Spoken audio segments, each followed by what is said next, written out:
sempat mendapatkan perawatan di salah satu rumah sakit, RS, di Palembang. Wakil Ketua DPRD Kota Palembang Azhari Haris meninggal dunia, Rabu 25 Mei 2022, pukul 23:20 WIB. Kabar duka meninggalnya politisi Partai Amanat Nasional, PAN, ini disampaikan melalui via pesan WhatsApp di salah satu grup. Dari informasi yang berhasil dihimpun, Azhari Haris sempat mendapat perawatan di rumah sakit Muhammad Husin, RSMH, karena sakit.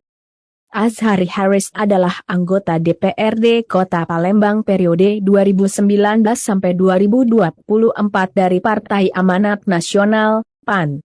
Putra kandung dari mantan anggota DPRD Kota Palembang, Cik Nona ini terpilih menjadi anggota DPRD Kota Palembang dari Dapil Sukarami, Kemuning dan Alang-Alang Lebar, sedangkan bapaknya Haris Thohir merupakan adik kandung Menko Perekonomian RIHM Hatta Rajasa.